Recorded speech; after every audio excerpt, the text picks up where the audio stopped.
Good morning students. दिन जल्दी जल्दी ढलता है। Now see the second paragraph, which is the very very important paragraph. बच्चे प्रत्याशा में होंगे। प्रत्याशा क्या है बेटा? नीड़ों से झांक रहे होंगे। डैश यह ध्यान परों में चिड़िया के परों में भरता कितनी चंचलता है। तो चिड़िया के परों में, पंखों में चंचलता भर देता है। कौन सा ध्यान? कि बच्चे प्रत्याशा में होंगे। चिड़िया के बच्चों की प्रत्याशा क्या है बेटा? भोजन की प्रत्याशा। वे भोजन की प्रत्याशा में नीड़ों, घोंसलों से मुंह निकाल निकाल कर झांक रहे होंगे और अपने माता पिता की राह देख रहे होंगे। यह ध्यान चिड़िया के परों में चंचलता भर देता है। और दूसरी ओर मनुष्य का देखिए, मुझसे मिलने को कौन विकल, मैं हूं किसके हित चंचल। यह प्रश्न शिथिल करता पद को और भरता उर में विह्वलता है। यह प्रश्न आप देखेंगे क्वेश्चन मार्क। मुझसे मिलने को कौन विकल, मुझसे मिलने के लिए कौन विकल है और मैं किसके लिए चंचल बनूं। यह प्रश्न मनुष्य को शिथिल बना देता है। उसके पैरों में गतिशीलता नहीं रह जाती है और हृदय विह्वलता से भर जाता है। कौन सा प्रश्न? ये हताशा और निराशा है बेटा, उदासीनता है। कौन सा? कि मुझसे मिलने को कौन विकल, मुझसे मिलने के लिए कौन व्याकुल है, मैं किसके हित के लिए चंचल बनूं। यह प्रश्न मनुष्य को शिथिल बना देता है। उसके पैरों में गतिशीलता नहीं रह जाती है, हृदय में विह्वलता भर जाती है। ये मनुष्य की स्थिति है बेटा। तो मनुष्य की यहाँ दो मानसिकता देख रहे हैं आप इस कविता में। पहले पैराग्राफ में पहली मानसिकता थी कि हो जाए न पथ में रात कहीं, और मंजिल भी तो है दूर नहीं, यह सोच थका पंथी भी जल्दी जल्दी चलता है। वहाँ मानसिकता क्या है कि जब व्यक्ति को मंजिल दिखाई देती है तो उसके पैरों में बिजली लग जाती है और वह जल्दी से जल्दी अपनी मंजिल को पा लेना चाहता है। और दूसरी मानसिकता यहाँ आप देख रहे हैं। दूसरी मानसिकता क्या है कि जब व्यक्ति के मन में हताशा और निराशा का भाव आ जाता है, वह आलस्य से भर जाता है और यह सोचने लगता है कि उसकी राह कौन देखने वाला है, वह किसके लिए चंचल बने। तो उसके पैरों में गतिशीलता नहीं रह जाती है और उसका हृदय विह्वलता से भर जाता है। तो इस कविता में मनुष्य की दो मानसिकता आप देख रहे हैं। पहले पैराग्राफ में पहली मानसिकता और दूसरे पैराग्राफ में दूसरी मानसिकता, जो बहुत इंपॉर्टेंट है बेटा। तो आपने देखा चिड़िया के बच्चों की प्रत्याशा क्या है? चिड़िया के बच्चों की प्रत्याशा भोजन की प्रत्याशा है। उनकी व्याकुलता कैसे दिखाई जा रही है? व्याकुलता क्या है कि चिड़िया के बच्चे भूख प्यास से व्याकुल हैं। वे घोंसलों से मुंह निकाल निकाल कर झांक रहे हैं, अपने माता पिता की राह देख रहे हैं। कौन सा ध्यान चिड़िया के पैरों में गतिशीलता भर देता है? बच्चे भोजन की प्रत्याशा में उनकी राह देख रहे होंगे। यह ध्यान चिड़िया के पैरों में चंचलता भर देता है। ओके स्टूडेंट्स, समझ में बात आ गई होगी। अब हम आगे इस पैराग्राफ से रिलेटेड क्वेश्चंस देखते हैं। पहला प्रश्न देखते हैं। बहुत ध्यान से सुनिएगा बेटा, सारे आंसर्स आपको खुद लिखने हैं।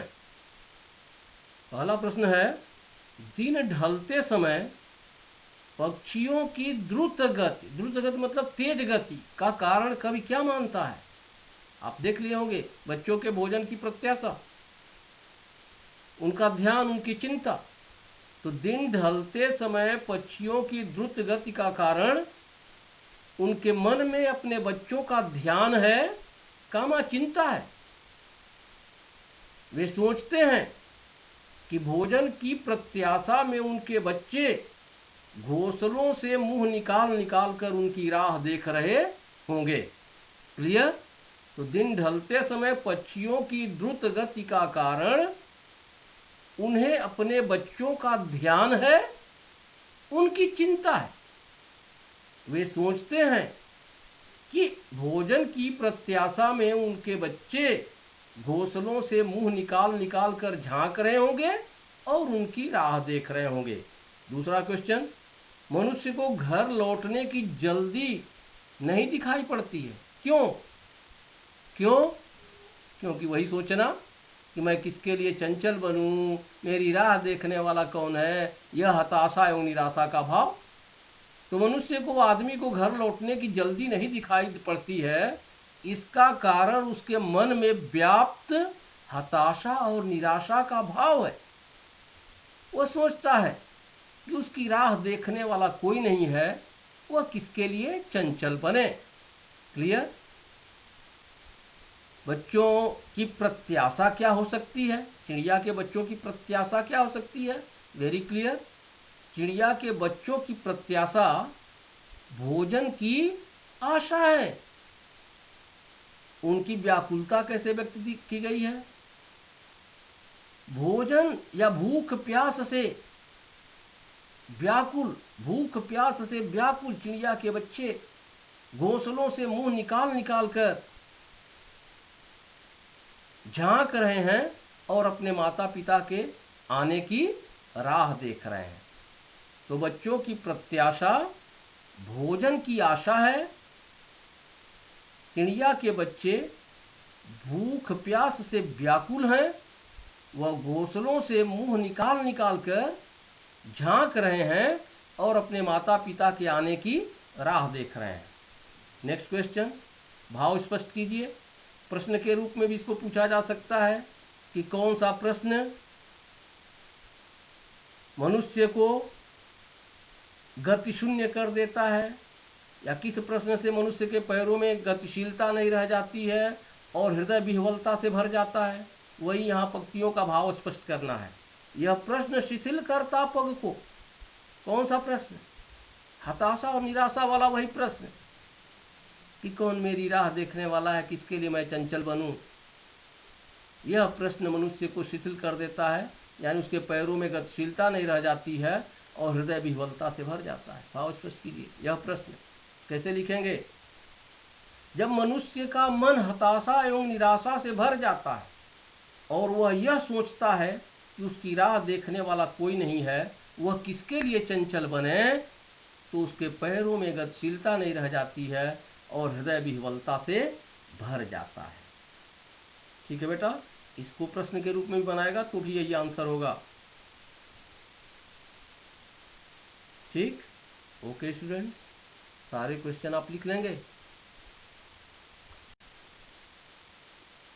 प्यारे बच्चों, अब हम लोग इस कविता का प्रतिपाद्य देखेंगे। प्रतिपाद्य means central idea.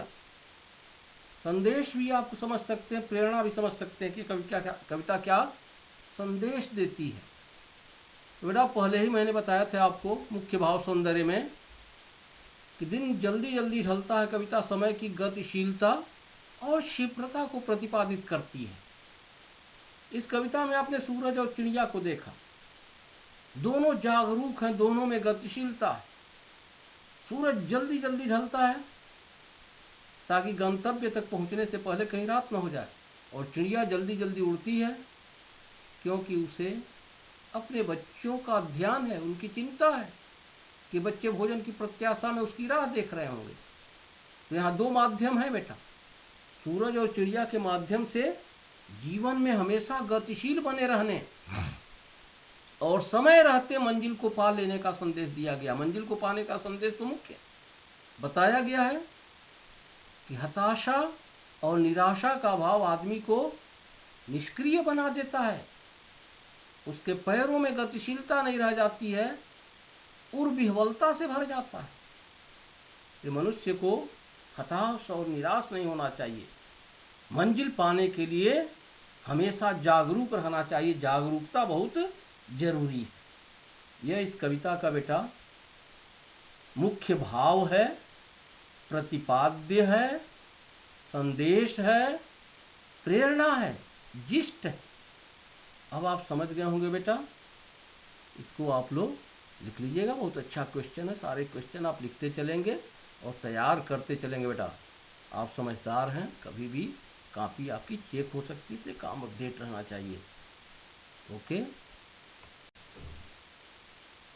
Okay students, एक अन्य महत्वपूर्ण प्रश्न आप देखें, पढ़ाते समय मैंने इसको आपसे बताया था। इस कविता में मनुष्य जीवन की दो स्थितियां दिखाई गई हैं। मनुष्य की दो प्रकार की मानसिकता दिखाई गई है।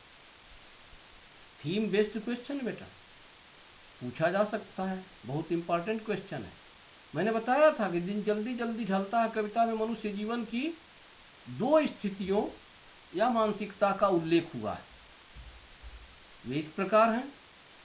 पहली स्थिति क्या है बेटा? मनुष्य को जब मंजिल दिखाई देती है तो उसके पैरों में बिजली लग जाती है। ये पहले पैराग्राफ में था। वो हर संभव कोशिश करता है और सफल भी होता है। तो पहली स्थिति, मनुष्य को जब मंजिल दिखाई देती है तो उसके पैरों में बिजली लग जाती है। बिजली लगना मतलब गतिशीलता। वो हर संभव कोशिश करता है और सफल भी होता है। दूसरी स्थिति क्या है? कभी कभी मनुष्य का मन हताशा और निराशा से भर जाता है, उसे मंजिल नहीं दिखाई देती, वो हार मान लेता है और सफलता से वंचित रह जाता है। बहुत अच्छा क्वेश्चन है भी बेटा, इसको भी आप लिख लेंगे। इस तरह से दिन जल्दी जल्दी ढलता है कविता समाप्त होती है। भावपक्ष आप समझ गए होंगे, कलापक्ष समझ गए, पैराग्राफ से रिलेटेड प्रश्न और एक्सरसाइज के सारे प्रश्न भी बेटा, और जितने इंपॉर्टेंट क्वेश्चंस हैं सब इसमें आ गए हैं। आप इनको लिख लीजिएगा, तैयार कर लीजिएगा। Okay students.